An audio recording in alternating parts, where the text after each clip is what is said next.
I am Leslie, And I'm Anson, and we're from Mourning Candle from Nashville, Tennessee. and you're listening to Heavy Mental Breakdown.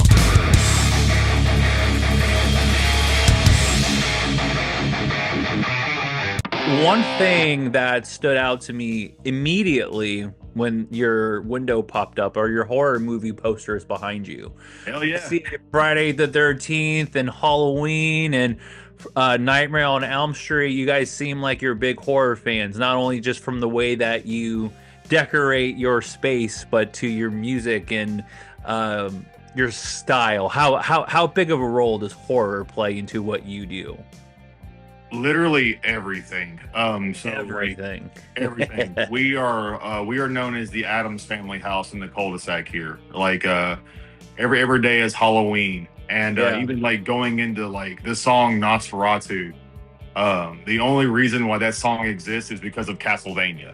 Like it comes straight from Castlevania. Like Nice. most of everything that I write comes, or most everything that I do artistically stems either from some old horror movie, horror adjacent, video game, something like that. Castlevania has been my biggest influence for writing music, period. Like, it Nice. creeps out a lot. Awesome. Yeah, I'm a huge fan of horror punk. You know, you have to respect the classics like the Misfits, and we were talking about the Murder Dolls before. Yeah. And Rest in peace, Joey. rest in peace, Joey.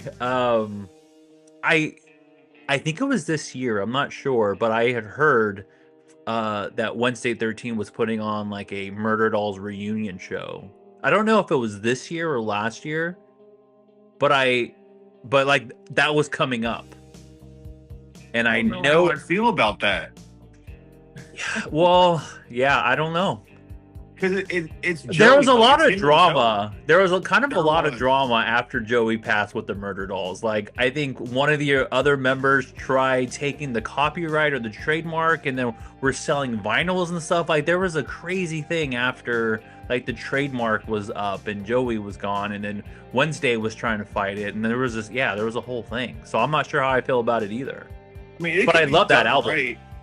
It could be done right because look what they did with Static X. Like they're like I was really on the fence about that, but they've done a very classy job with that. As long as they don't release any more music, as long as it stays what it is now, it's a Right. great tribute to Wayne. Yeah, because I'm pretty sure when they were doing the Murder Dolls tour, it was that first album they put out, The Valley Beyond the Murder Dolls, or Yeah. it was something like that, something like that. But I fucking love that album so much, so I would love to hear that played. But yeah, no, it's not the same without Joey, 100%. So bands like that are you know, like the Murder Dolls and the Misfits. Do you guys look for these kind of bands for inspiration? Are these kind of like people that you've listened to kind of when you first started playing music? Like, what are your biggest influences? So I grew up on goth and industrial music, listening to bands like Raised in Black. One of the bands I am very influenced in right now in this project is Eagle Likeness. They have a similar setup as ours. Okay. The Cool Shadows, The Birthday Massacre, and Anson can speak about his own influences. You know, that's really funny because that one you were just talking about Eagle, like I just discovered them. I hadn't Really? thought about that. Oh, Yeah, yeah. so that's really cool you brought that up. I was like, holy crap, yeah, okay. Me, I'm the metalhead kid. So I grew up listening to like, Korn, Slipknot, all those guys, Metallica, AC/DC. My dad like raised me on classic rock and just grew from there. So a lot of those guys, like when you talk about their like in that genre, like the Roadrunner and Epic artists, like Murder Dolls, Machine Head, all those Static X, all those guys that were in that kind of new wave of American heavy metal. Like those are my biggest influences. But like around, like she was saying with like the gothic industrial things, my biggest ones for this one is gonna be like when I was like the MySpace era when I was finding bands like Death Stars, Dead Star Assembly, lots of bands with stars in their name. Dope Stars Inc. Yeah. If they had a star in their name, they were usually pretty good. So a lot of those guys, Poison Black, him, that all really kind of ties into my inspirations and hers, and it seems to work out pretty good. Okay, so then with Leslie, with your style being more the goth style and Anson yours being metal, but you both have this shared love for horror and just like that the horror punk style of music. What genre would you say that your music is? We've been described as traditional darkwave and with a touch of gothic rock. And I would say that we're trying to move also into a little bit of death rock, kind of that Batcave kind of era as well. So traditional goth wave, is that what you said? No, traditional darkwave. Dark wave. Huh. That is a new one. I have not heard that one yet. I wouldn't even know what's it called. Goth wave. Yeah, not goth wave. I wouldn't say that. Goth wave. I don't Dark know wave. Yet, but... Interesting. Okay, cool. So your band name, Mourning Candle, but mourning is Mourning. What candle are you mourning? So there's actually a funny story about that name. So there was now I know a mourning candle is actually a candle you mourn for somebody that's passed away.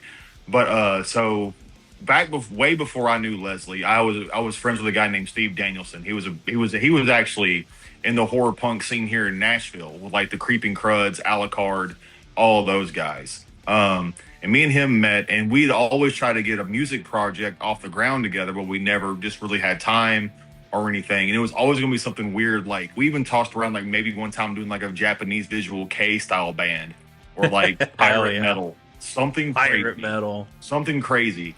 And unfortunately, he passed away a few 2 years ago. But I remember one time he sent me this song and that he was working on, and he was like, it was a thing called Mourning Candle. And I was like, huh. He's like, yeah, I really want to use that as a band name at some point. Well, I was like, well, too bad. I'm using this for a song name. So I just went ahead and posted something real quick. And I was like, you can't take it. He's like, damn you. You beat him to it. Like, right. And then so, now, I was in a band for a very long time, and I left because of my son was born, and I took time off to raise my son. And, I met Leslie at a cemetery thing, and I was like, I'm going to get back into music. And I thought, okay, you know what? Since he just recently passed, I want to use that name. It's kind of like hey, dude, look, I'm still doing it. We're still going to have fun, and I really hope you'd be proud of it.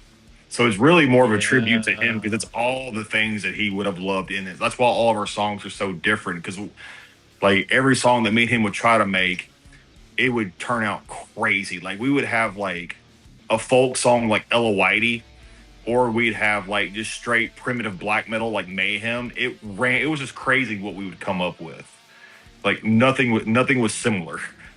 So that's pretty special. I mean, so not only is the name in honor of him because of a project that you both had kind of worked on before, but also the name signifies like when you mourn someone by lighting a candle.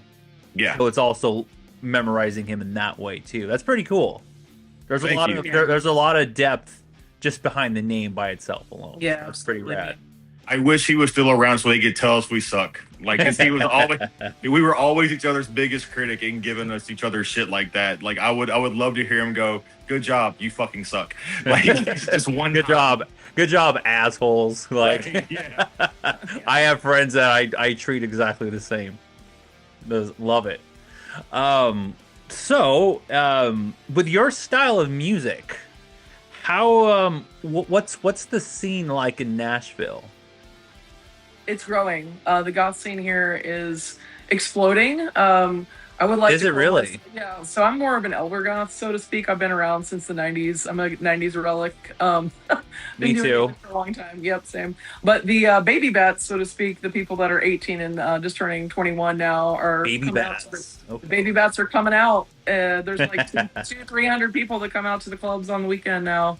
Great scene. Fascination Street, SLC Nashville. Those are both events that happen every month, and we try to support them. They supported us. We actually just played a show for Fascination Street. It was our second show, live show. We opened for Seraphim Shock, which was awesome. Played with Scary Black as well.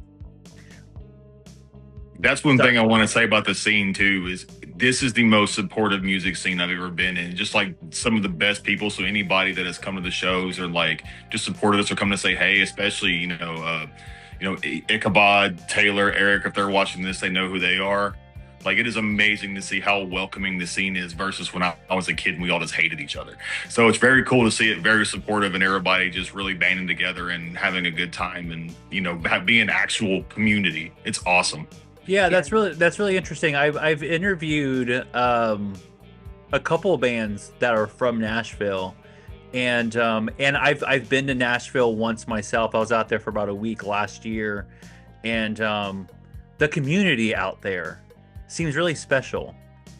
I mean, just the history alone. I mean, when I was out there, I went to Johnny Cash's his tombstone. I took like lunch and I like played music, and I met a friend I met a friend out there. Like, I was just like chilling with Johnny having lunch, and this guy like randomly was like, "You look like someone." I was trying to find the grave, and you look like you were a Cash fan, so I knew that was who you were, and just like connected with him. Like, he lives out in England, and now we're friends, and it's just like, that's dope. It is. And so I wasn't from Nashville, he wasn't from Nashville, but music is what brought us there. Yeah, if you ever come back to Nashville, that's really cool. I'd recommend you go to the Johnny Cash Museum. At the very end, there's the chair from the music video of the Nine Inch Nails song that hurts. Yeah. I was the chair. I went to the museum. I was there. Did it bring tears to your eyes? Cry. It did. It was very moving. Yeah, it was the original Man in Black. yeah, it was that the original goth kid. Yeah, it was a little bit smaller than I thought it was going to be, the museum itself. I felt like I was done with it like within like an hour or less, but it was still really rad though. Yeah, it's pretty really cool. It's run by the family members still, which is really cool. It really? Yeah, it is. That's cool. Yeah, so that's really cool that the goth community is growing and exploding, in your words, out in Nashville. Yeah, it's surprising. Great to see though. Yeah, whenever I think of Nashville, I kind of automatically think of country music. Yeah, exactly. But when I was out there, just like there was a ton of rockabilly too, and it was a lot of fun. Yeah, there's a good rockabilly scene here. Yeah, some crazy shit. Yeah, absolutely. Yeah, I was kind of blown away by the community and like all the bands who are always playing on the main street. They all kind of know each other, and they all like run into each other, and they're all friends, and it seems fun. Is that how kind of you guys are now with like the other goth bands that are out there? Yeah, like, you guys all kind of know each other, and we were just supporting some friends last night in the metal scene, actually, Dead Alive and Flummox and Omenbringer. So yeah, there's a lot of just shows going on all the time, and that's we try to be present when we can. We also have real lives and day jobs and things like that, but the music community is special to us, so we want to be there for our friends. They're their friends too. So yeah, it's I've lived in Los Angeles. I'm now in New York. Two other major cities that have deep music history, but I just felt like Nashville was different.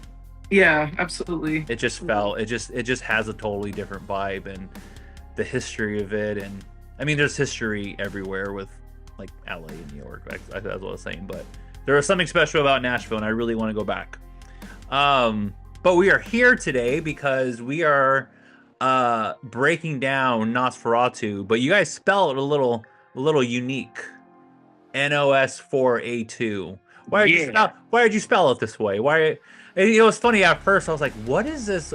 What is this song name?" And I was like, "Oh, NOS4A2." Because I was able to put it together, being such a big NOS4A2 fan myself. Not of the new remake one, because I thought that movie was shit.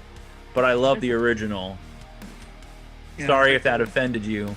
I want to say I like the new. I mean, no, the old one is a lot better. Like the old one, you can't beat. Like there was no way that movie was ever going to live up to the hype because of how hyped up it actually got. Yeah, it was good, but it wasn't as good as the cloud. Like I did enjoy it. Where did you come up with the spelling? Was it kind of just like, hey, let's just spell this somewhat unique, or like what was the story behind the? I was literally so that whole thing was like. like I said, I was playing Castlevania Symphony of the Night, and I started to get like a little thing stuck in my head. So I just went to my computer real quick and kind of put the notes down in it, and I just literally just because it was Castlevania, I just put NOS4A2 because Dracula Castlevania, and it stuck. Like we just all started calling it that, and so we were like, well, hell, it's already here, so let's just keep it that way. So not as wonderful as the stories you might like. I know Right. there's a novel by Cool. Joe Hill, a horror book that was written about NOS4A2 and has that spelling, but it is not based off that book, actually. I completely forgot about that, and I was worried that people don't think that's what it was. And there's also a movie that came out, like, I think a couple years ago with that spelling. So Mhm. just a coincidence. Well, that is why we did the whole podcast. I knew that you guys needed to go on record somewhere saying that is not how you got the name of the song. No, So it's that just is why we did it. Yeah. This is why Please do we're not doing come this. after our money, Joe Hill. We do not have it. Yeah, none of us have any money, Joe Hill. So, last question that I forgot that I wanted to ask you, and then we'll dive into the song. Are you both originally from Nashville, or did you end up in Nashville because of music? So I'm originally from Ohio. I'm a Midwesterner. I moved here about 12 years ago, so I'm considered a Nashville local, I suppose. Okay. But Where in Ohio? Yeah, I grew up actually where the Wright brothers are from, Dayton, Ohio. Dayton, Ohio. Okay, Yeah. that's not too far from the closest other major cities like Cleveland from Dayton, right? That's like the next closest. I would say Cincinnati. That's Cincinnati. Columbus. Oh, that's the Yeah, those are complete about an opposite hour. way then. Yep, it's in between those big cities, but Gotcha. saw a lot of bands in Cincy growing up. So Yeah, I love Ohio. I've been to Cleveland, Columbus, and Cincinnati, and I've always had a blast. And they've all been for for concerts and stuff. So it's just nothing but good memories out absolutely. in Ohio. How about you, Anson? I was born and raised here. I was born in downtown Nashville, so I'm one of the rare breeds here in Tennessee who's actually a Tennessean. Like I'm not a tourist. It's weird. Yeah. So yeah, You're not one of those Nashville transplants. no, like I am the most stereotypical Tennessean you could ever imagine. Like my family's history is deep within country music. We used to own the Hee Haw Farm. We're like Hee Haw Farm. What's that? Hee-Haw, the old show Hee Haw that you used to see like a bunch of old country singers on there. We used to we owned the Hee Haw Farm where they shot that show. So where I was opening Christmas presents as a kid was the same porch that Johnny Cash was playing music on. That's amazing. Yeah. That's pretty cool. Yeah, I have the most stereotypical Tennessee upbringing. So music has always been in your genes since. Oh yeah. Did you know super early on that this is my family goes back to this and it's been here. I kind of want to keep this tradition and I love music, so I'm going to do it too. Is that kind of what made you want to pursue it? Oh yeah, my family has videos of me when I was 4 and just pajamas and a cowboy hat, mimicking a Garth Brooks VHS that we had. I mean, hell yeah. They're not exactly happy that what I'm doing now. They would always kind of hope it'd be country music, but I mean, it still plays a big part of me too. I still love country. Leslie doesn't seem to mind too much, but my girlfriend, she gets so aggravated that all we'll listen to for a day is Hank Jr. or Waylon Jennings or all those guys. Hell yeah. So it's still, I want to find a way to sneak some country in one day, but I don't think Leslie's going to let that happen. Yeah. Just these last couple years, I've grown a pretty solid appreciation for country.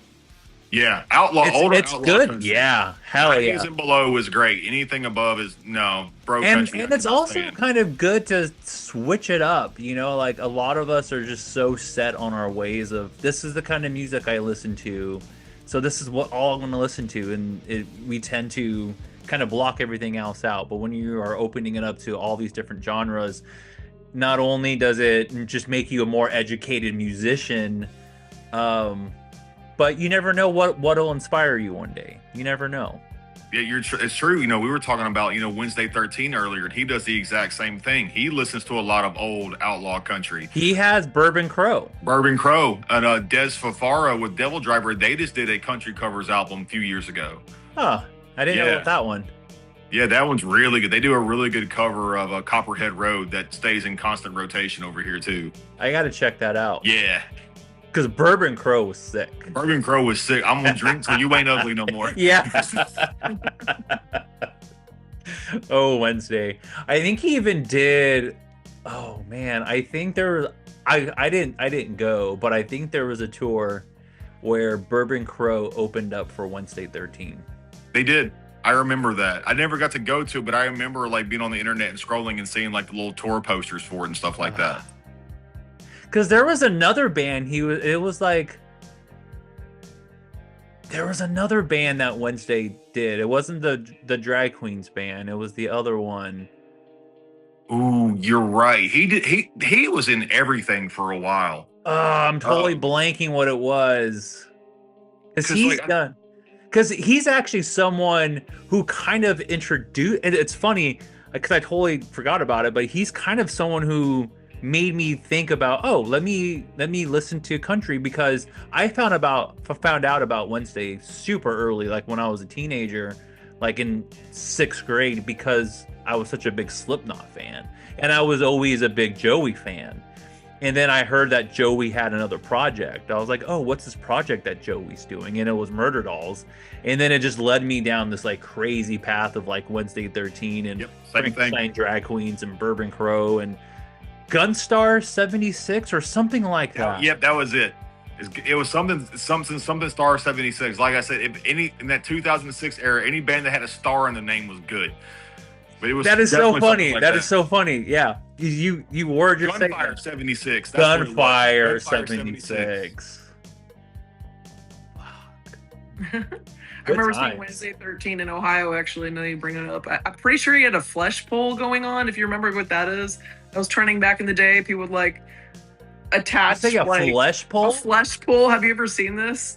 Back in the like early 2000s, like people that had piercings would take like ribbon or like rope or something and attach it to their little earrings and like go across the room and pull each other. I've seen this. It was crazy. I don't know if they still do that. I have not seen something part of like the heard of that community, but they did this I'm pretty sure they did that at a Wednesday 13 show. I would not trust anybody nowadays to do that. Hell no. Hell no. Like, don't touch me. Something to see, I'll tell you.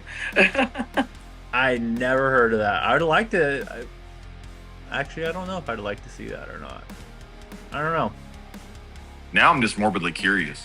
Like exactly. I'm like, I kind of want to like YouTube it now to see if I can find it, but that's. I'd be very careful typing that in though. Yeah. And I was gonna say, and then that conversation is held for a different podcast. Awesome. I mean, I love talking horror and Wednesday 13 and cool music. However, you've kind of teased me enough, and I now kind of want to hear NOS4A2. Yeah, do it. Do it. All right, this is NOS4A2 by Mourning Candle. Let's break it down.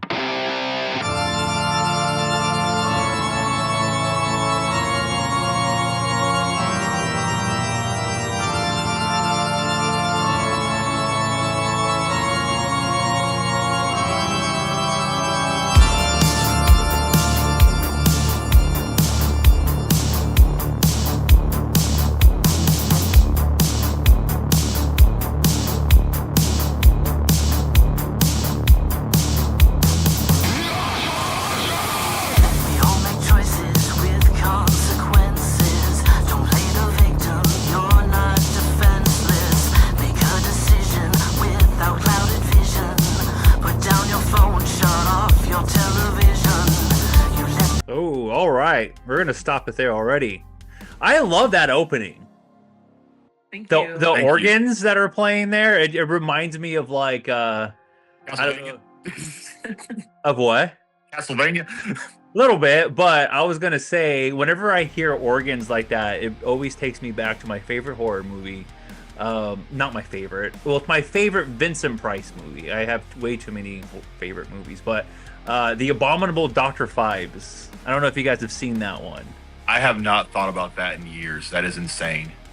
Where you just see him like sitting there, and like the way the film opens is just Phibes sitting at an organ, or like this like phantom kind of. I don't remember if it's Phibes or not, or like a phantom. I think it's Phibes, but you're just sitting there playing organ, and then it gets kind of dancey, and there's like a dance segment in there too. Like this whole opening reminds me of that. That's a very good comparison. I really like that. I really like that a lot. Love Vincent Price. We all make choices with consequences. Don't play the victim. You're not defenseless. Make a decision without clouded vision. Put down your phone. Shut off your television.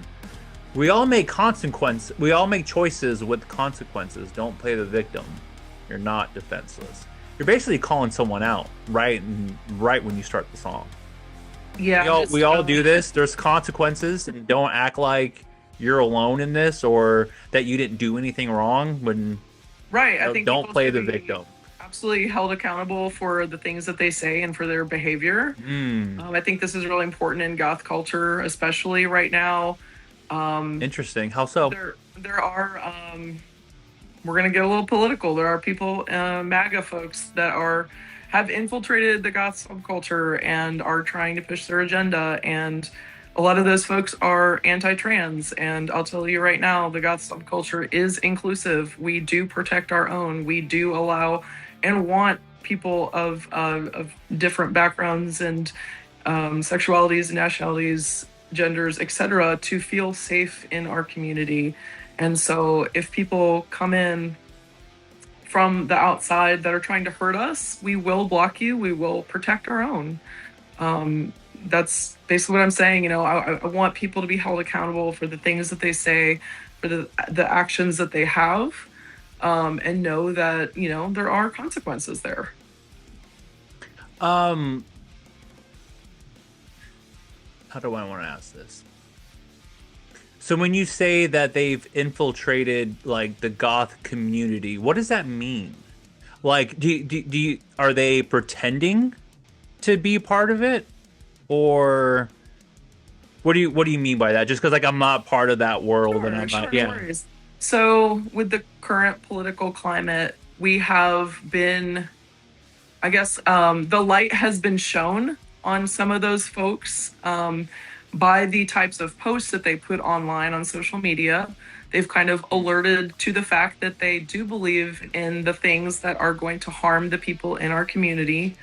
And so when we see that online, we have to make a decision to either not associate with those folks anymore and protect our own, or, however else we want to move forward with that. Did you want to kind of touch upon that? Yeah. So like, I think the way that I would put it is like there's a bunch of people that that are conservative, they're okay. So the best way that I could describe it is like you have like the people that listen to Rage Against the Machine but get mad at Rage Against the Machine when they start talking about they hate the government or the current administration or whatever.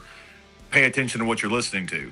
Don't just bounce up and down to it and then get mad when somebody is like just really talking about their own message.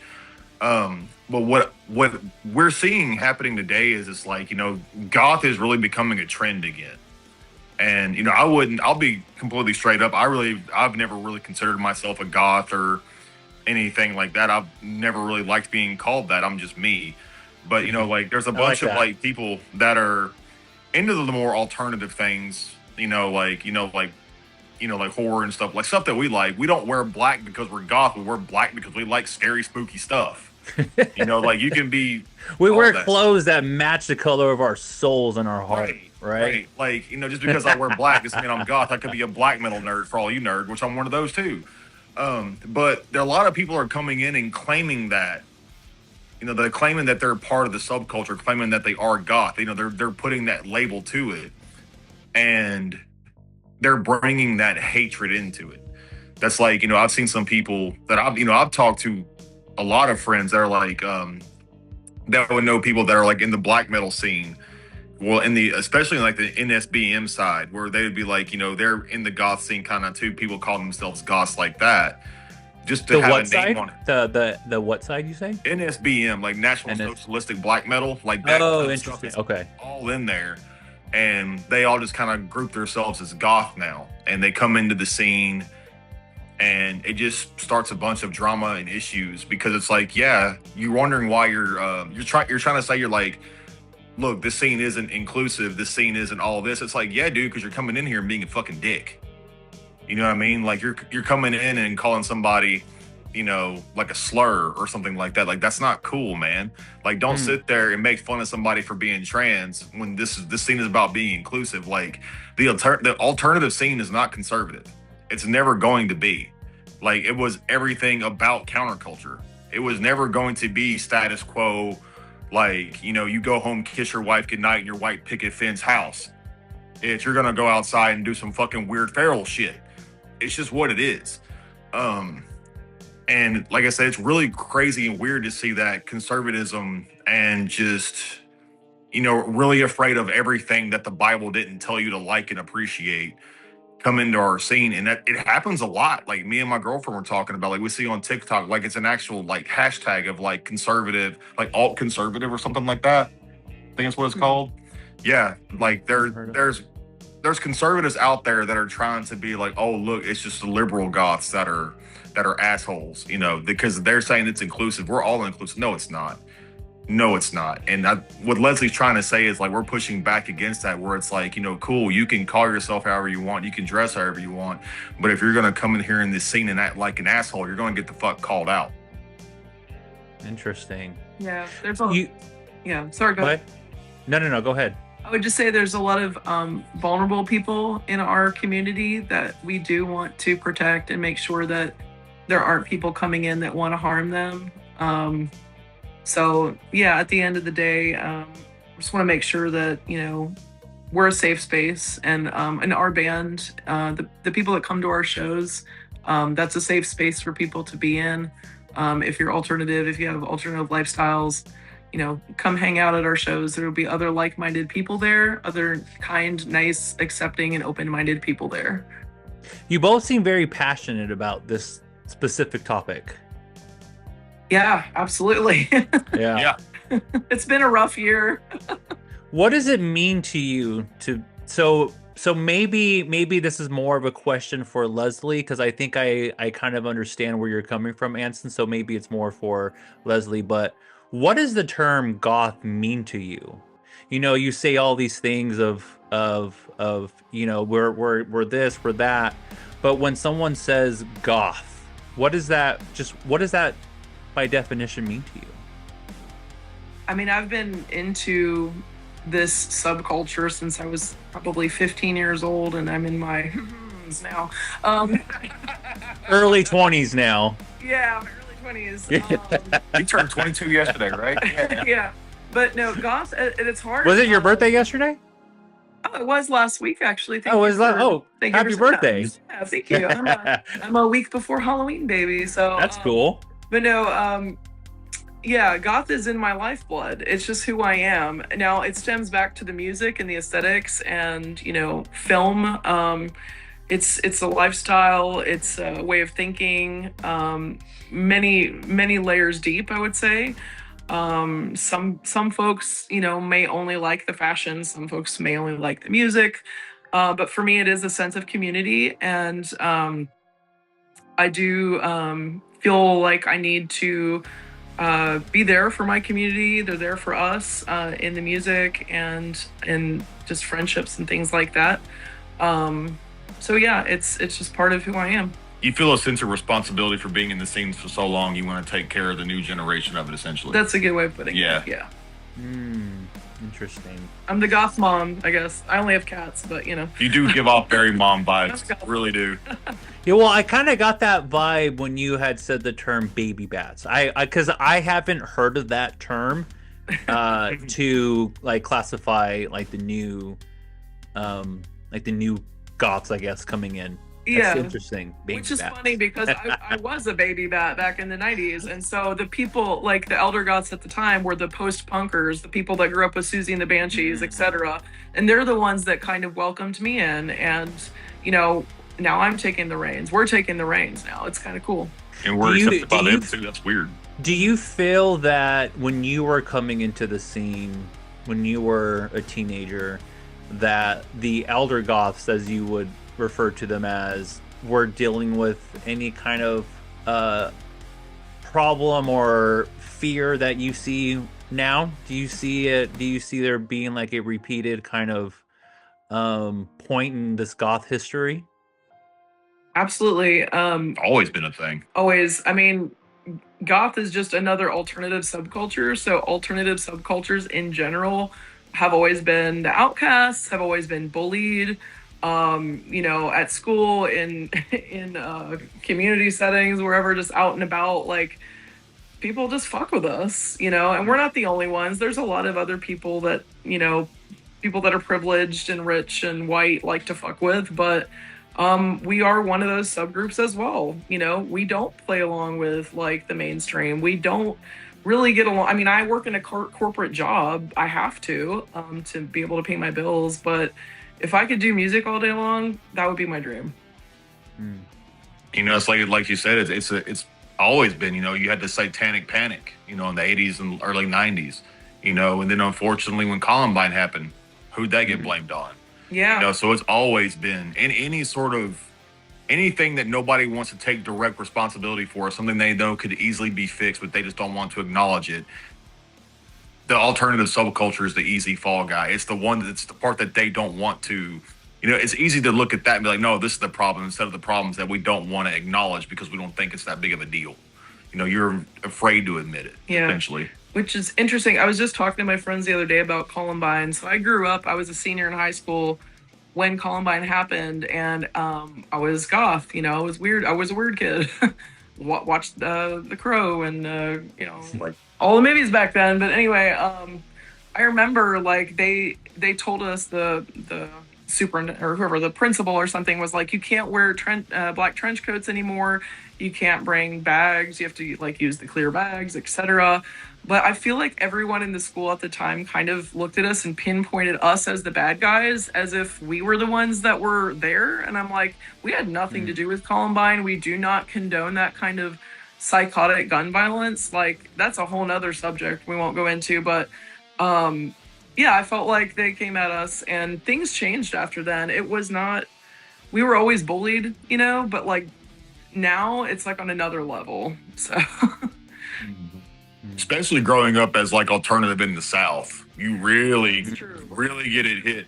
Yeah. Like me and her partner Erin, we talk about a lot like growing up as like alternative kids in the South and really learning a thick skin, and people finally learning that one of the last people you ever want to fuck with is an alternative kid from the South, because you will get fucked up because you have to defend yourself. Yeah. Like, don't play down here. We'll probably touch on that here in a minute as we go through the songs. So you talk about, it's always been a thing. People have always been fucking with the goth community and being picked on and bullied when you were a kid, and now you are, still part of the same community, a little bit older now, but it seems like you've carried that kind of, I don't really know what I would call it. I don't know if it's trauma or just anger or whatever, but that feeling that you need to protect the new community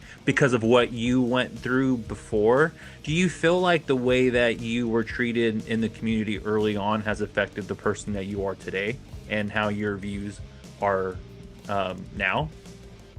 Yeah, absolutely. Absolutely. I don't have anything else to say about that specific. That's just like a hard yes. Yes. Like, yeah. That's strong. That's a powerful thing then. I would say so. I was talking to my partner Erin earlier today, and I think what's happening in the world, in the communities that we're in, and in the goth subculture right now, is that I feel like people need to they need to talk to each other. We need to have like real communication, because social media right now has taken away people being held accountable for what they say out loud to each other.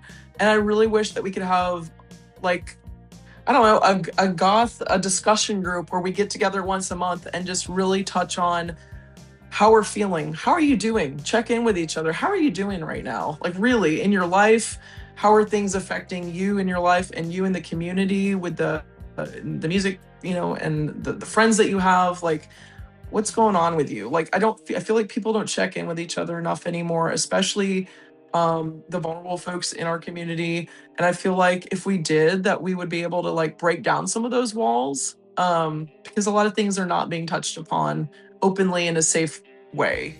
Definitely need some "Hey, bro, you good" moments. Yes, exactly. Yeah. Well, that's one of the reasons why I wanted to start this podcast. I think talking is huge. Yeah. Hey, let's have a Hey, let's have a conversation. Even if we don't agree on everything, let's just have a conversation and like listen to each other on like a human level. Yeah, I love and that. Thank you. and a artist and an artist / musician check-in. I feel like these song breakdowns have turned into therapy sessions for all of us. That's awesome. This is nice. This is the most you'll ever get me talking in a while. Good. And you talk about like, you know, it's important to have conversations and to express how you feel, and like that's exactly what we're doing right now. And ultimately, it's because of music that brought us Yeah, absolutely. here. Strength of music. Yes, music's universal. It's wonderful. I just watched a Depeche Mode movie about their tour last year, I believe. Memento Mori. They performed in Mexico City. Hate that I missed that. It was wonderful. Please, highly recommend that everybody go see it. But it's about how music is universal, and even with the language divide, the differences there. People of that culture just absolutely their music resonates with them, and it resonates with people all over the world, and it brings us together, and it helps you to know that folks in other countries, folks in other cities, communities are just like us. We're all human beings. We all have, you know, the same emotions deep down and needs, right? So let's treat each other with respect. Let's communicate. Let's have these conversations. We might not always agree with each other, but we can do it in a way that's respectful to each other. Mm-hmm. Except you, you're a weirdo. No, I'm just kidding. Well, I think that's a great kind of breakdown of that first. Actually, you know what? No. We've only talked about half that verse. Make a decision without clouded vision. Put down your phone. Shut off your television. And that's kind of what you were just saying. When put away your phone, turn off the TV, and let's have a non-clouded vision conversation. Let's have human. So like that verse, that part of that verse to me kind of just seems like exactly what you just said. Like, let's just talk. Let's have a human interaction. Yes, absolutely. Put away the news and the social media, and let's just check in with each other. Yes, exactly. That's what that means. I like that. All right. Well, let's go into the second verse then. With your invitation, watch them feed, devouring the nation. The more we plead, the more misinformation. They cross the line with affiliation. And I sit upon this endless sea, I saw beasts rise up out of the sea. Cool. All right. Verse 2. You let them in with your invitation. Watch them feed, devouring the nation. The more we bleed, the more misinformation. They cross the line with affiliation. Break that down. Yeah, this is more about politics. Just that's a political verse there. The misinformation that is being spread online. A lot of people are not educating themselves about what's happening in the world right now, so they might be making choices and decisions that are not in the best interest of their community, for their family, for their friends. You know, even family members sometimes are voting in ways that are literally harming their children, like their grown adult children. And it's really sad to me. It breaks my heart, honestly. And did you want to touch upon that a little bit? Yeah. So this is the part of the song where my trauma kind of hits in. I was raised in I was thrown into a small little Christian school when I was in 6th grade because I kept getting in too many fights in public school. And it was a small little Southern Baptist hellhole with all of people talk about like their graduating class having like 700-800 people. My graduation class was 8 people. Wow. And there was a very, very hardcore Southern Baptist, and I was like the one alternative kid in school. So I got always all kinds of shit, and I always, I had to grow a very thick spine really quick. Mm-hmm. I know the feeling, you guys. I'm sorry to interrupt you. I just wanted to let you know that when I was in sixth grade is when it really started to show. But yeah, I was a kid like with patches on my backpack with the spiked bracelets Yeah. and like the temporary like hair dye, like spiking my hair with greens and reds. And my sister worked at a Hot Topic, and We would have been friends. Oh yeah, 100%. but back when it was cool and it had the gates, Right? you know? I love those games. Like, You know, they like, popped up on Facebook Marketplace not too long ago. Somebody was no, selling they gates. didn't. Did they really? Yeah, they popped up. I saw it on Reddit. Like somebody on Marketplace had the gates from Hot Topic. Oh, I thought it was local. I was like, What? please No, don't. I wish I would have. That is so cool. Did they? How much were they listed for? Just out of Oh, curiosity. it was at least I think like no less than like $7 or $8 grand. Okay, It- never yeah, it was. Yeah, they knew what they had. Yeah. Yeah, they do. I wonder how they got the gates. That's amazing. They just still have the Hot Topic sign on it too and everything. No, but you could tell where it was because like you could see kind of like where you know like the logo was on top, and then obviously with like the bleaching from like being out in the open with like the lights and stuff, all that. Okay, You can see yeah, like yeah, where like yeah, it kind yeah. of oxidized, and so the logo was there. But not yet. Yep.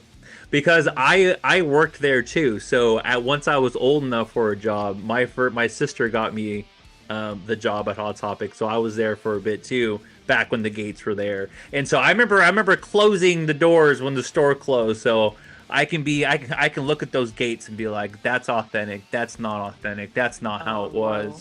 But I loved working there at Hot Topic. That discount. That's great. That discount was massive, so I had like 50 shirts that were all black, just a different band on it. Nice. It was awesome. It was so cool. I remember being excited to have a pair of trip pants that had like different color threads on it. Right? Like, yeah.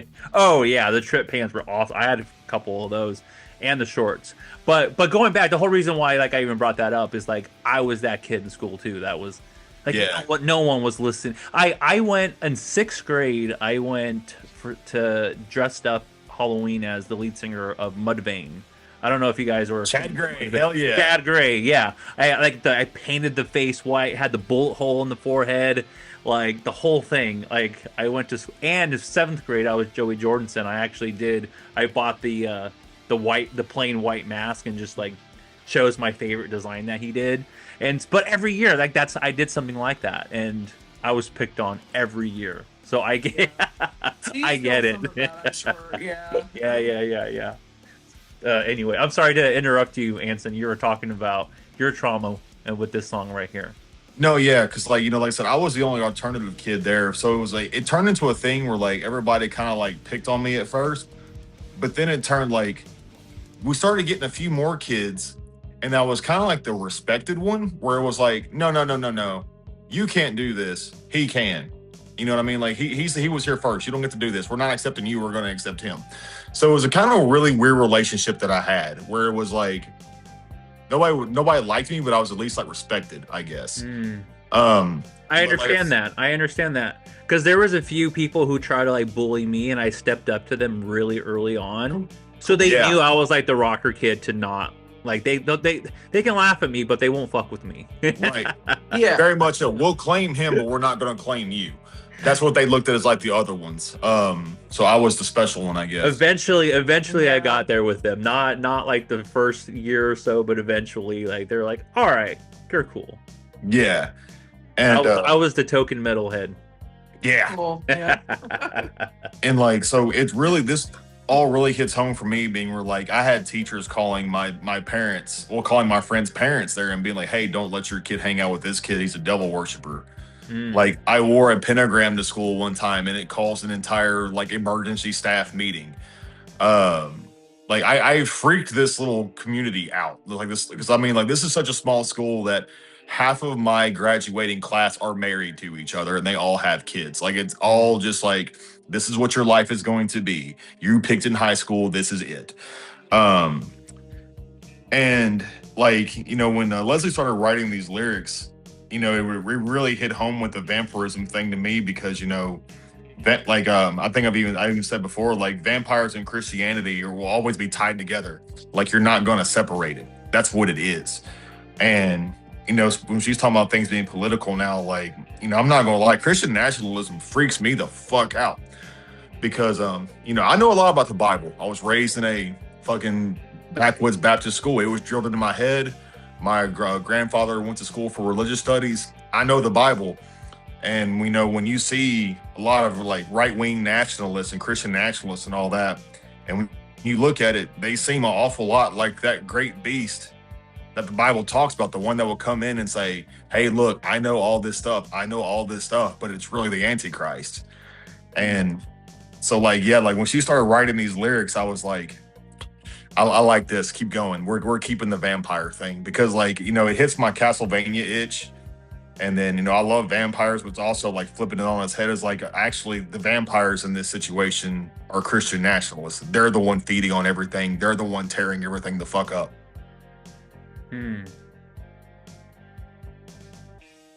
It's interesting. The more we bleed, the more misinformation. And so kind of going off of the story you just said, Anson, the misinformation can almost be viewed in a couple different ways here. Like one of them is the political, like you were saying, Leslie, but Anson, when you talk about people kind of labeling you as something that you weren't, is also a major form of misinformation in a way. Where right. You're like, oh, I forget the word that you use, but like people were assuming that you were something like in middle school, and because you wore something, like there was an emergency meeting, and it's just that could totally be a form of misinformation, just like personally, and not just like a political news like social media. Like it could be seen that way too. Yeah. There's definitely a lot of layers to this song, and I hope that people that listen to it take into consideration their own experiences and have that perspective of however the song touches them, that it moves them in some way. You can come from a lot of places and relate to it. Yeah. Like it doesn't have to be just like, I mean, take the song into your own interpretation and fit it to what, like it makes you feel better. But, you know, like she did a really good job on touching on mine and her stuff in this song.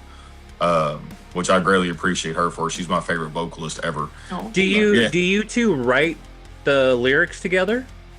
I have nothing to do with that part. Okay. So Anson is the primary songwriter. He writes all of the music, the synths, the guitars, the programming. I come in and I add all of the lyrics, the vocals, the vocal melodies. And then a very good friend of ours in California, Nick McLaren, he's the static architect. He has a kind of a side hustle called Static Studios. He comes in and mixes and masters the song, and he did the production work on the song as well. The Bob Ross of alternative music. Yeah. So yes. I like the name Static Studios too. Right. Yeah. Shout out to Nick. We love you. Cool. All right. Well, let's keep diving into the song here.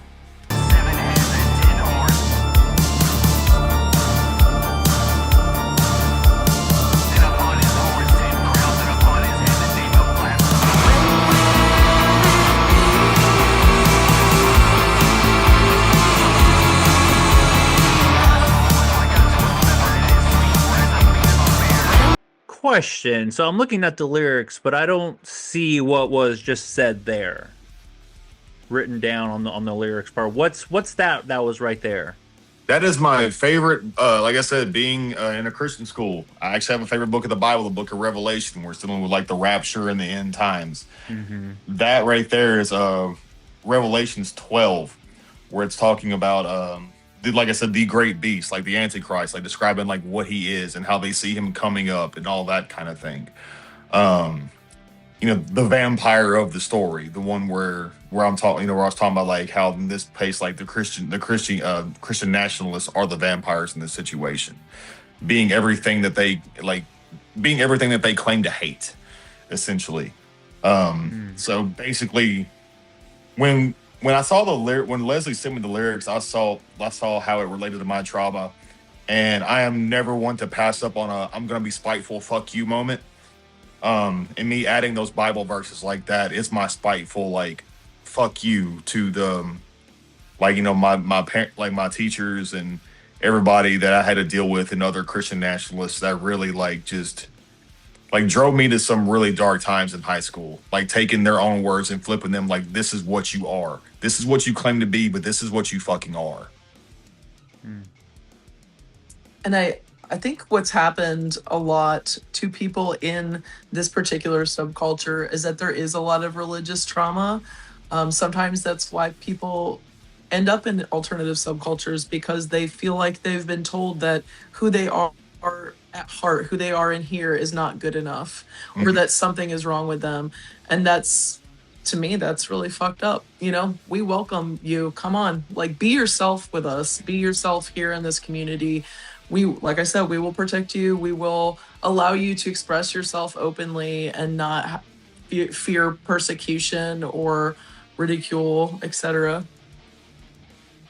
I have a question for Anson. So like I said, this interview is a safe space, and I've got a question for you. And if you don't feel comfortable speaking on it, we will move on and keep rocking out to the song and dancing to the song, because that makes me want to dance a little bit too, or do that like South Park Hot Topic move, like the goth kids in South Park. We can keep doing that. But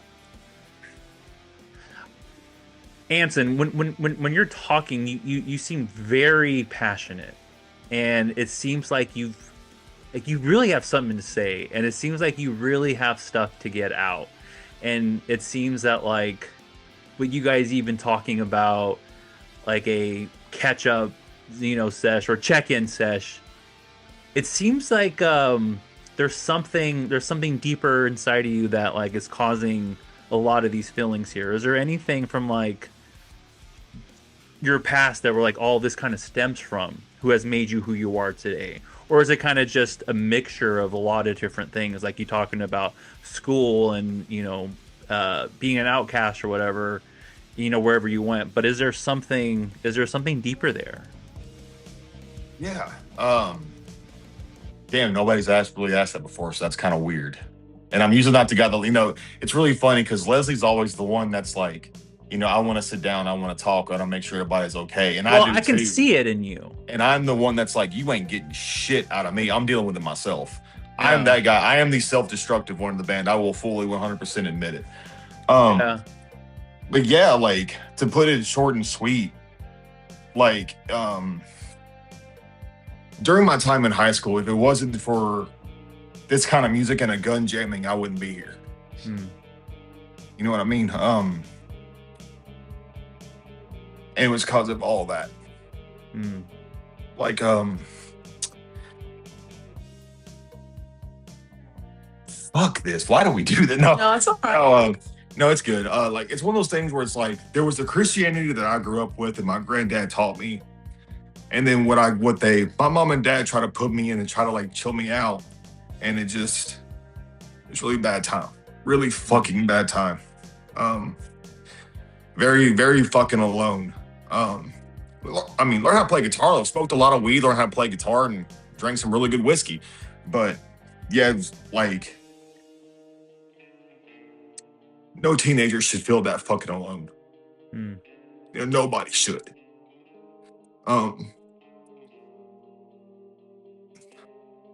And so, especially these days when you're seeing people feel so alone, yeah, it kind of just sparks that trauma within you of like, I know what it feels like, and the last thing that I want is for the youth, or really anybody, is to feel the same things that I felt, because I know how dark it can get.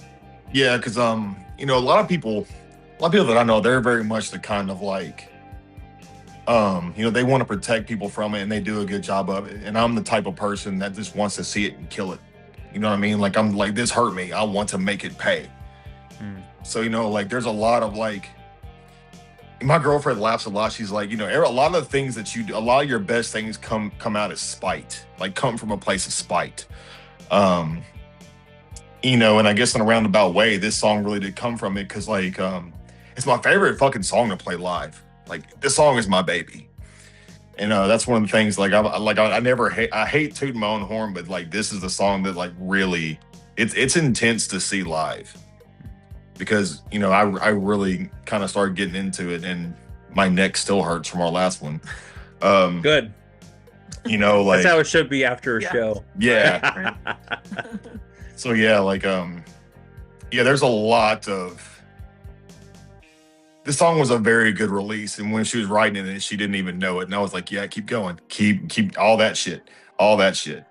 I usually save this question after we break the song down, but I feel like it's suiting for now. But with the song having so much meaning behind it, and with everything that you've held on to from the past, when this song was out, like released to the world, how did that make you feel? Like, was there a sense of release, and there was maybe a little part of something that you can let go of with the like letting go of the song, like releasing it, like a release for you at all? Is that what this music is for you?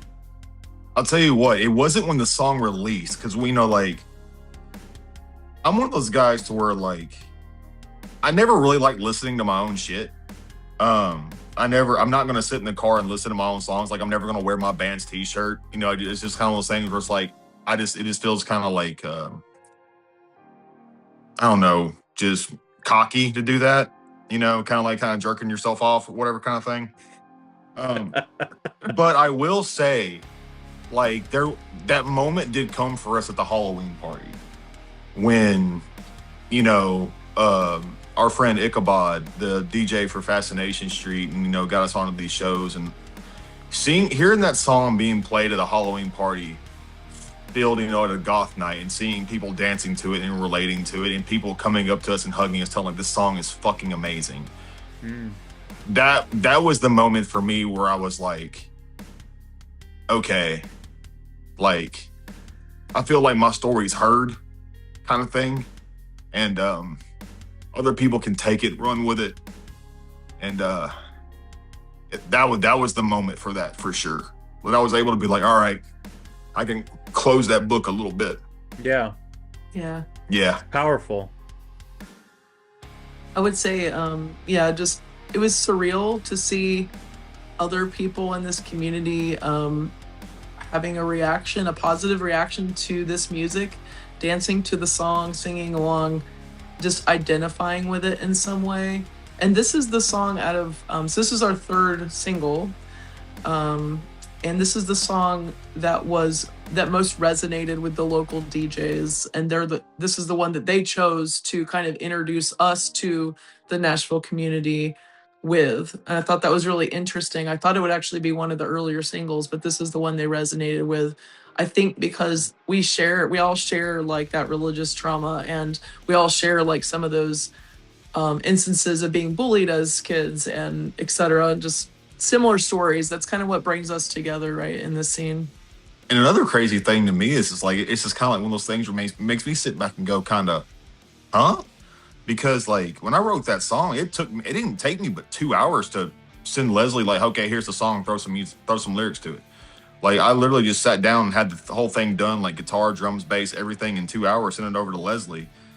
And, the other songs that I did, where I spent like, like a full day or like 2 or 3 days, like, really working hard on, they got like a really good positive reception, but it's like, damn, really the one that I just kind of sat there and just threw together real quick and just shot it out. It's weird. It's not supposed to happen, but it did, Yeah.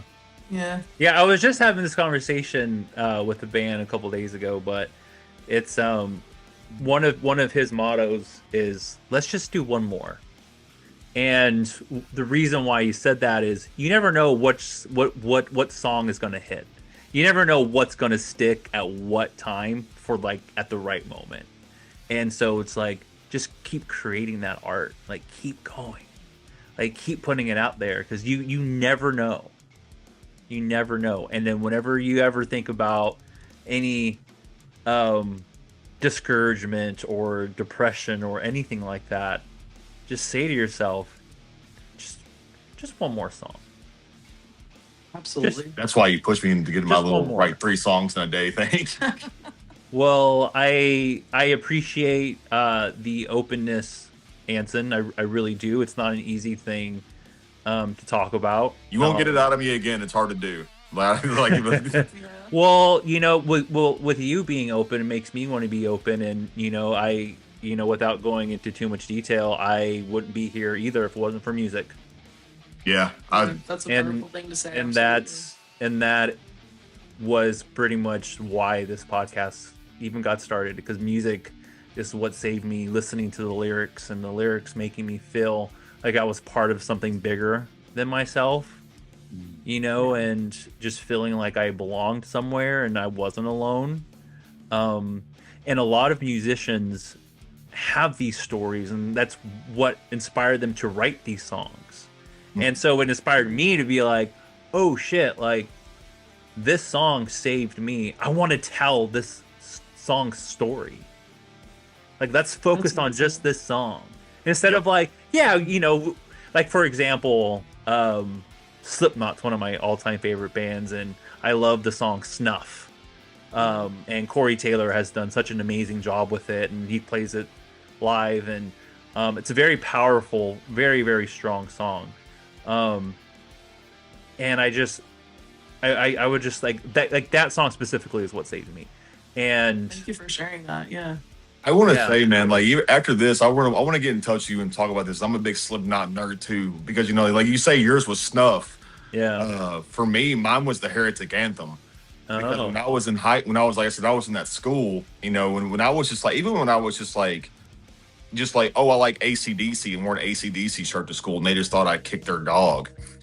It finally got to a point for me where it's like, okay, if you think I'm the devil, I'm going to show you what the devil is. In which it just made me act out and get darker and darker and darker at school, to where I was coming in, with like trip pants and stuff like that. So it's And then you it's go up really to her cool. and be like, if you're 555, guess what? Right. It's like, I mean, there were times where like I would go into school and have 666 just written on the palm of my hand, on my left hand, or on the back of my neck, Just to piss people off. Yeah. Yeah. Yeah, Me funny too. enough, Me the too. old Slipknot drummer Jay Weinberg actually lives here in Nashville. He's a friend of a friend of ours. So. Very sweet That's guy. awesome. Yeah. Jay Very Weinberg is cool. a very sweet guy. Yeah. Very cool. I was pretty bummed out when found out he was no longer in the band. Yeah. I I blame Clown. I think he was pretty bummed out as well. I think everybody was pretty bummed out about it. Yeah. But yeah, no, but just going back, it's music is a very powerful thing, and I think it could in a way, if you get too wrapped up in it, could hurt you, but that's kind of really anything. But I think if you use it for the right reasons, music is life-saving and powerful. And whenever you get to a place where any kind of bad thoughts are coming in, music is such a great way to release that. I mean, you guys are an example of that. You're talking about this song lyric, and we're only 2 verses in, and it's like we already have tears going. You know what I mean? Like, that's how powerful this song is. Like, it's deeper than music. Yeah, absolutely. Music's very healing. It's very, very healing, and I think music is therapy, and it can be used as that. And it's awesome. It's an awesome thing that we have. It's very special.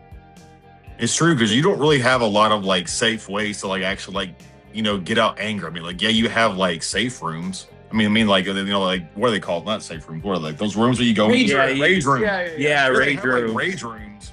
But other than that, if you don't really have access to one, like, what do you really do? Boxing is a big one for me. Right. Pumpkin smashing. Yeah.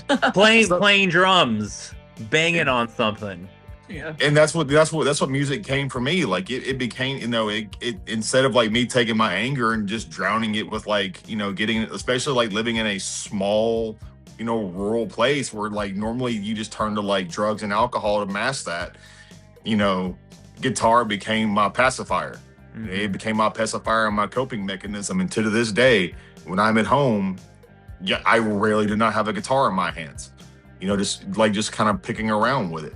Yeah. It's your therapy. It's my therapy. I Yeah. talk through my guitar. That's what I do. You won't really have me talk to you much about my problems or how I'm feeling that day.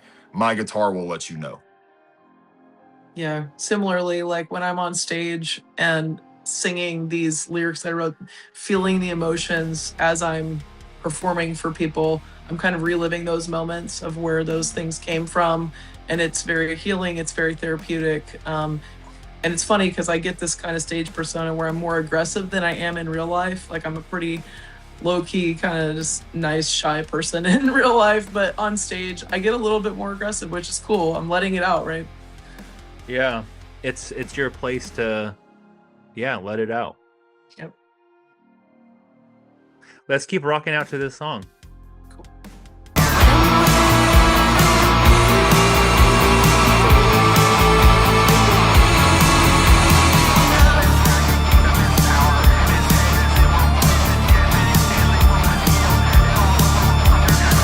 Still surviving through all this tension. You persecute without apprehension. Drink a stride to you, we are faceless. So sadistic 'cause you like the way it tasted. I never wanna give in to your sin. When will it be enough? And you ask that twice. And then it leads to the verse. We're still surviving through all this tension. You persecute without apprehension. I knew I was going to mess up on saying that word. I always do. Drink us dry. To you, we are faceless. So sadistic because you like the way it tasted. That was genius, by the way. I love that. We're still surviving through all this tension.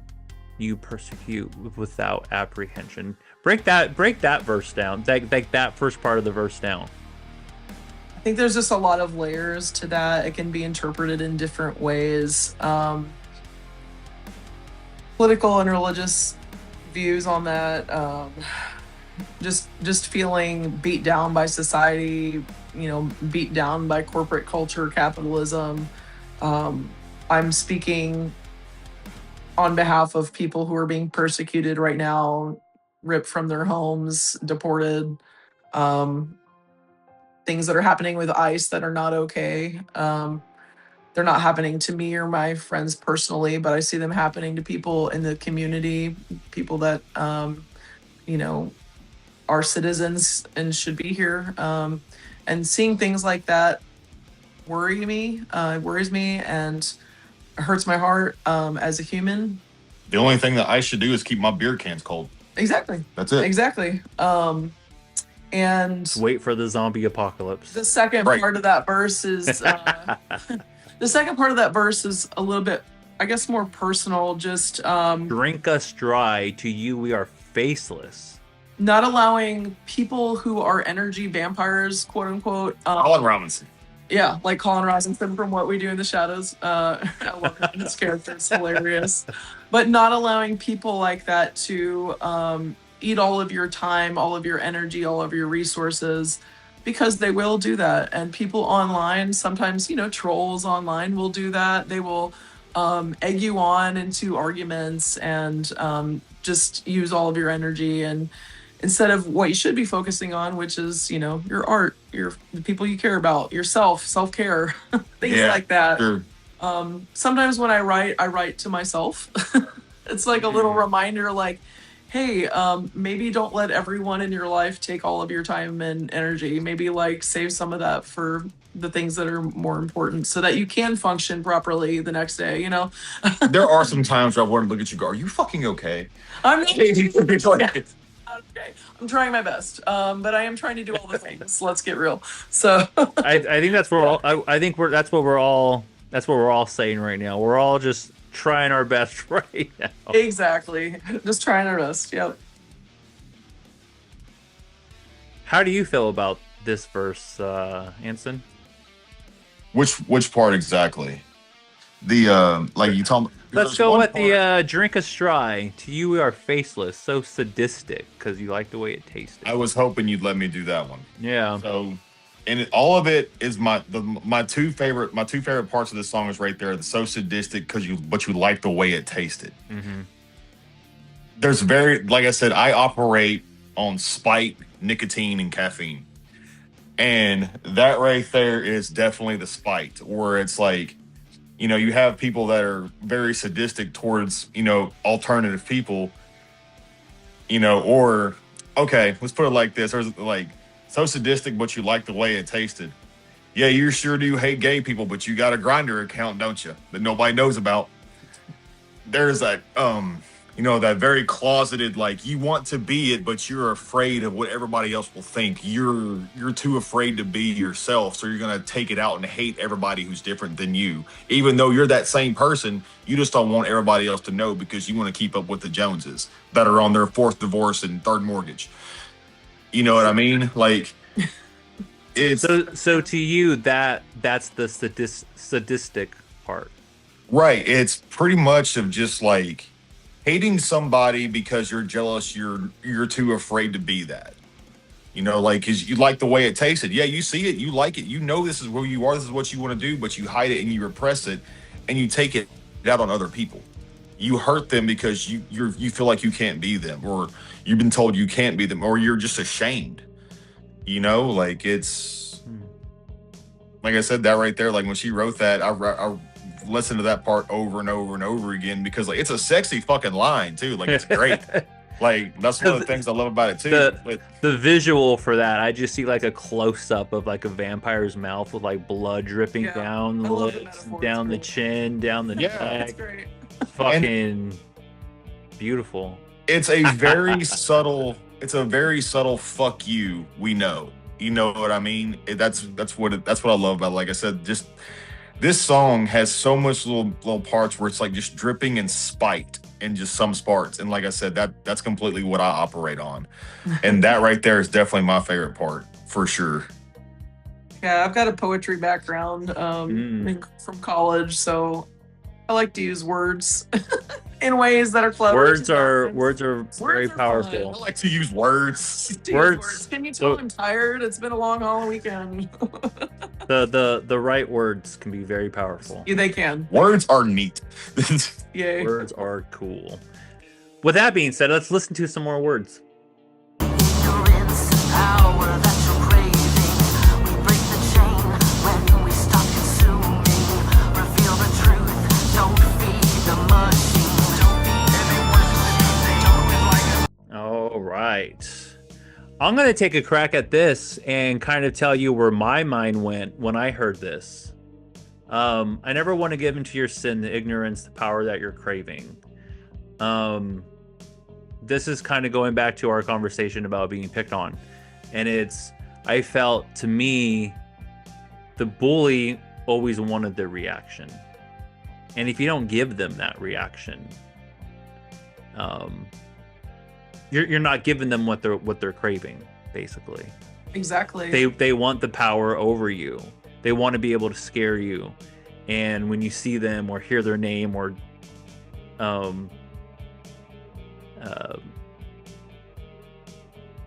don't know. But very good point. Like that's the way I look at it too. Intimidation too. Yeah, I think that's where I was trying to go. It's very try to intimidate. So I'm the best way that I can describe it as is like, so, like the words say, stop, when we stop consuming, break the chain, don't feed the machine. It's very much like, I don't know if you're familiar. I knew I was not going to be able to like get away with this without mentioning. I'm a big Warhammer 40K fan. And, in Warhammer 40K, there's these things called the Chaos Gods, and their power is only limited. Like they're only strong enough. They're limited by like how many people believe in them. So the more they believe, the more they lose followers, the less powerful they become. Same concept. The more we stop, kind of like feeding them and giving them that reaction and just getting worse and just letting things happen, they're gonna get powerful. The more we start taking our own power back, they're gonna get weaker. We're only as strong as we let them be.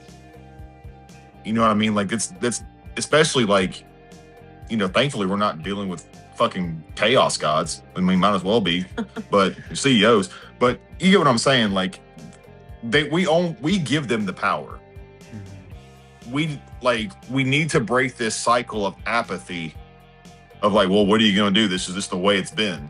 That's been like Brett, that's been like just drilled into you. Like, what can you do? It could always be worse. Look at all these other countries. It could always be better too. Do something about it. So, don't feed the machine is breaking that apathy, breaking the chain, you know, have the belief that no, we are better than this, and you know, take the power back, take it away from them, because they're only as powerful as we let them be.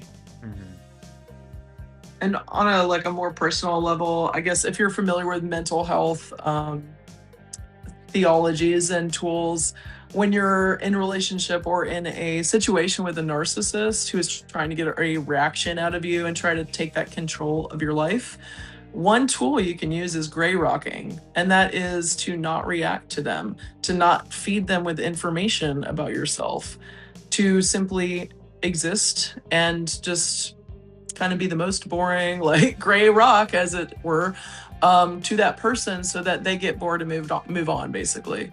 That is one tool I've used in my own life to get out of some sticky situations, and breaking the chain of consumerism of capitalism. Don't shop at all of the corporate stores that don't support trans people. Like, don't go to Target, don't shop there anymore. They took away the DEI initiative. Instead, support local small businesses. Maybe reuse and reduce, recycle. Like, go out and we just had an event where we were selling used clothing, secondhand clothing, to other goths in the community to try to cut back on waste, and to also help people save money, because right now people can't afford a lot of extra necessities, like the extra fun stuff like goth clothes for the club. Like, who has money for that? Well, support each other by like having those clothing sales where you drop the prices and you just like trade, swap and sale, we called it. So that's just one way of like breaking that chain of consumerism of capitalism. Don't let them have control of your lives. We all have to live here. Like, we're doing the best we can, but like, don't give over all of your money to those places that are not gonna put it back into the community to support you and your friends. And give your money to the place that lets y'all do that too. Cyanide Cider kicked ass. They got me tore up. Cyanide Cider is a local cider venue, bar. Shout out to them for letting y'all to do that. That was very, very cool. Yeah, they did a very hosted good on job. Swap and Sell recently in an organization I work with called Goth Bats. Yeah. Oh, they let you guys hold The an swap event and sell there. Oh, that's pretty cool. Yeah, yeah. Well, I think you gave a pretty powerful explanation of verse 4 there. I don't really have any other questions or Yeah, no worries. That was All right, great. Moving on. Cool. Let's Skull for let's skull move for- on.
Well, there you have it. The newest goth anthem called NOS4A2 by Mourning Candle. Good job, you guys. Thank you. That one got me feeling a bunch of different ways. I really like the music in that a lot. I think it's really cool. Yeah. It makes me want to dance, and then it makes me want to shred there for a second, and then it gets me back to dancing again. It's fun. I like it a lot. So the lyrics that were mentioned there that we haven't broken down yet is the bridge. I don't want to live forever if it means I'll be like you. I think that's kind of a great way to kind of summarize the song. It's you're all these verses are talking about watch them feed, devouring the nation, and crossing a line and misinformation, and it's very graphic in a way. And then so when you say I don't want to live forever if it means I'll live like you, it's almost saying death would be better than having to live in the mind of somebody who thinks like this, or to have these beliefs, or to live authentically. Authentically. There we Yes. go. I can talk. Better to reign in hell than serve in heaven. Definitely. I think for me, it's just about being proud of who you are as an individual and not letting other people change you or speak for you or force you to be something that you're not. And yeah, just with the rest of the song, the lyrics are pretty straightforward. It's just not letting toxic people and toxic societal structures control you. Release those things. Be your own self. Be the good you want to see in the world. Make a difference in your community. I think the strongest message, in my opinion, that comes out of this song is to just be you. Yeah. Absolutely. Absolutely. Like, out of all of that, I think a great way to kind of summarize it is just be you. Because if you're not, all of these things are just going to devour you in a way. Yeah. And one thing that I've been meaning to tell Leslie about, and I think now's a pretty good time to bring it up, is like my second favorite part of the song is this last chorus, is when it keeps repeating the you keep feeding on me part. It really, like, at the end of the song, like when you really sit down and listen to it, like you pay attention to what everything is saying, you can hear like the tiredness of like what that can, like, how these feelings can like affect on people, like the trauma and like all that, where it's like you just won't stop. It won't fucking stop. Why won't it stop? It really starts to come out there towards the end, and then it just cuts to black. Like that's one thing, and especially with like being fans of horror, like it really starts to, like, when you listen to it, it starts setting like a sense of tension, and then it just ends. And I love how she was able to do that. Like it's like when you listen to it at face value. And that's what scares me about this song is I don't want this song to be one that people just, dance and bob their heads to. I mean, I know they will because it's very, very catchy. But like, I love when you can take like something that sounds catchy, but then when you listen to it, there's that hint of like a sinister edge or darkness. And even though that you keep feeding on me part is bouncy, when you listen to it, you hear the desperation, like it just won't stop. It won't fucking stop. Why won't it stop? And I love the way that she was able to do that. You're too talented to be in my bed. Like No, you make me look. This is a great experience. We're just in our first year as a band. We just celebrated our first year, and we've got a lot of new songs coming out. Harbinger, our new single, will be out within the month probably. Our first album will be out next year in 2026. And full-length album. Yeah, you are our first Zoom podcast. So thank you so much. Oh, sick.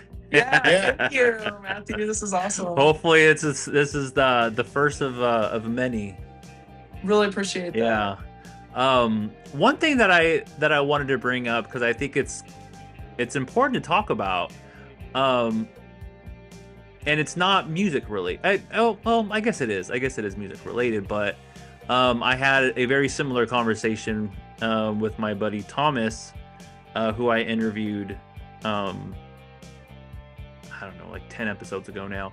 But anyway, we were talking about the connection with horror and mental health, and how there's a major connection there. And one way that I like to compare the two and kind of bring them together is, for me,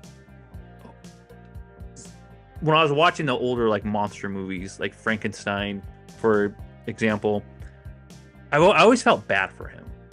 Yeah. Like, I was never like, this guy is, even though he throws a little girl in the river, in the lake. Yeah, she deserved it. Yeah, she deserved it. You know, but Fucking kids, no. ultimately, you know, what I took from that movie was, this guy didn't ask to be this way. Like, he wasn't asked to even be here. You know, something created him beyond kind of his power, and then forced him to live in this world that he didn't understand, and that didn't understand him. And it automatically kind of put this monster label on him. And I think kind of just that traditional story is still happening today, where you might look a certain way and be labeled something, but deep down we're all like I think is what you were saying earlier, Leslie, like, we're all people, we're all just like human, we all kind of want the same things, and we all have feelings. And just because we might look like an outcast like Frankenstein did, doesn't mean that he is, and you might not know his story. Exactly. And I think it's important for there to be that connection there of like, don't judge by someone's looks or how they may perceive, because you don't know who they are or what they're going through or what they're dealing with. We all judged Michael Myers way too harshly. Yeah. But do you guys feel that way in the horror community? Do you feel like this community is kind of like a goth community in a sense where we're very we kind of have a love for like the darkness, but there's also this like very compassionate side to us too. Absolutely. Like this empathy for the monsters, like seeing beyond the monster, I guess. It's one of those things where it's like, you know, you always hear like, you know, there's always, it's really funny how like everybody agrees, like, and everybody laughs at the memes, and everybody, it's like common knowledge that like the nicest fucking people in the world are metalheads, but they'll look the scariest. Yeah. But the meanest fucking people in the world that you'll meet are, you know, a pair of like old conservative grandparents that go to church every weekend and judge everybody. You know what I mean? Like, it's always that. And you know, and like you said, with like horror is very much tied in with mental health. Like you watch the movie Hereditary and tell me like that's not just a complete like mental health, like somebody like watching that being like, holy fuck, you know, like that kind of thing. Because like for me, horror is one of those things too, where like it makes you confront things that you wouldn't normally want to think about. Mm-hmm. If you know, it forces you to be in the dark. Right. It makes you confront your issues. And that what is that? That's therapy. Confronting your demons. It's one of those things like, you know, I was telling my girlfriend about, you know, it's really funny how everybody clutches their pearls, or, you know, like people kind of look at horror movies as like, oh, that's evil, I don't want to watch that. You know, we're a very niche community. Mm-hmm. But what does everybody love in October? Mm-hmm. What does everybody love doing? They love Halloween for that 1 month, but then after that, they're like, "Oh no, this is evil. Don't touch. No, this stuff is too dark. This is too dark." It's the one time that they're allowed to think about this kind of thing. Mm. It's the one time they're allowed to express that it's okay that they like this. Because it's like, don't tell me you just sit there and like glorified your house and have like 3 people getting stabbed in your front yard, but then like the day after Halloween, it's gone, and you're like, no, I hate horror movies. I've never loved watching horror movies. Like, yeah, get real, dude. So yeah, horror is very much tied into mental health with me. Definitely. Yeah, I always, no matter how old I am or no matter what month it is, I always got my monster toys sitting on my desk. I got my Wolfman and my Frankenstein right here. I always got my monster toys with me. Yeah. And for me, like, I love horror. I love horror, but I would say that, like, listening to true crime podcasts and things like that, that's like my comfort food. I like to know what the psychologically what the gamut is of what a human being is capable of, so that I can be aware and also not run into those people or know what to do in a situation. It's definitely in the same spectrum. I mean, it is terrifying. Yeah. Like, Have horror you- is so uncomfortable. Have either of you seen the new Ed Gein Yes, monster and I was just gonna on bring that up. Netflix? Oh my god, it's Fantastic. so amazing, isn't Fantastic. it? Very moving and very deep. Oh my god, I loved it. What'd you call it? A biopic, or it's not a documentary, but it's like based Yeah. on his life, right? Yeah. Um, I didn't know that it went deep into like even the filming of Psycho and Chainsaw Massacre, and that was amazing to see it like that. I had no idea that Ed Gein, who was a serial killer in real life, he had such an influence on pop culture, which is pretty sadistic in its own way, how people, you know, consume that. But so many movies, Psycho, Texas Chainsaw Massacre, just a countless number of horror movies were based on things that he did in his life. Yeah. Horrible things. But this movie about his life was very fascinating to me. I think they romanticized him a little bit too much. I won't go into any details if you haven't seen the show. But the actor who portrayed him, I can't remember his name at the moment, but he actually was on Sons of Anarchy as well. He was the lead actor on that.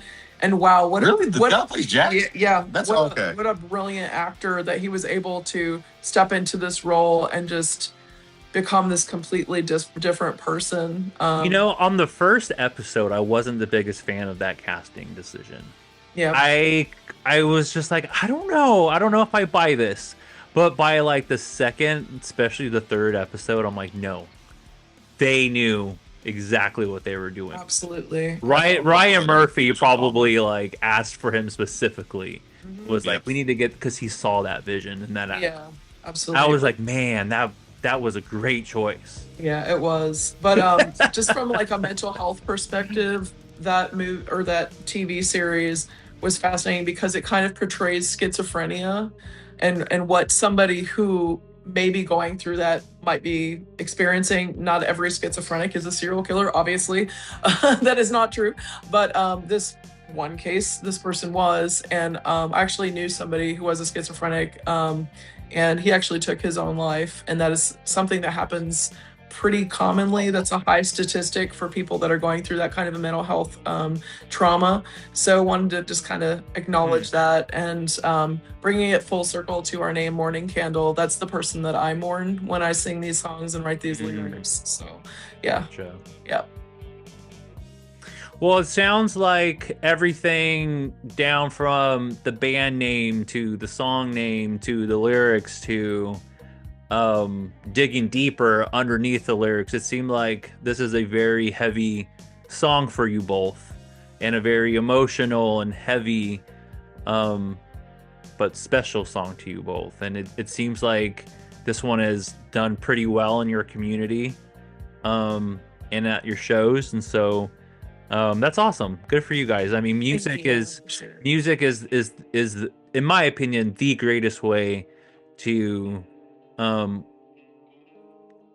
it's the greatest outlet to let out any feelings people might have with their negative, depressing, even if it's good. Like even if you're happy, like pick up the guitar and play your favorite song. Right. No matter what mood you're in, or sing your favorite song, or, you know, whatever it is.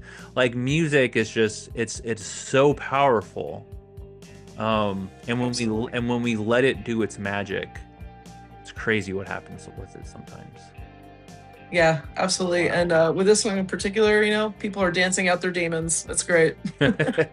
Music to me is the closest thing to God that we'll ever get, because it's that powerful. It can really do a lot of things, good or bad, but it can do a lot, for sure. Yeah. Even if it's just something simple as like meditation music, just music alone can be very spiritual, no matter what genre it is. Oh, absolutely. It's a crazy thing. Well, thank you so much Very for taking the spiritual. time Yeah. to talk with us today. Yeah, It's been absolutely. a really cool interview. Yeah. Cool. I'm glad you dig it. And Anson, again, thank you again for opening up It's not an easy thing to do, but I think I hated it. Get that part out. but the more that people see other people opening up leads to exactly what you guys are wanting, and that's more of a dialogue, and that's more of a conversation. And I think the best way to, if you're going to preach, I guess in a silly phrase, but if you're going to preach like, oh, this is what the world that we want is more people opening up and checking in, the best way to do that is to do that yourself, and that's what you did tonight. So I think powerful song, powerful interview, powerful artist here. Keep doing your thing, keep rocking out or dancing and going to Hot Topic. I'll quit. It's important to do that. So thank you both for sharing your story. And where can people find you? What's your handle? What's the since all the baby bats are on Instagram and TikTok, where are they going to find you at? At Mourning Candle, MOURNIG Candle. We're on Instagram, Facebook, TikTok. Just YouTube. Mourning Candle at everything, huh? Yeah, pretty much. Awesome. And Linktree, and honestly, if you want to go to Bandcamp, all of our music's there. It's the best place to get it. It's supporting a small independent artist that's just up and coming. And that's where we were just playing the track from, was directly from Bandcamp. Directly from Bandcamp. There you go. Awesome. Well, you both, thank you so much. Everyone, keep an eye on what they are doing. Follow them at Mourning Candle on everything. Go to Bandcamp. Purchase a track. Buy a beanie. Buy a shirt. You guys got merch up there? We do have shirts. There you go.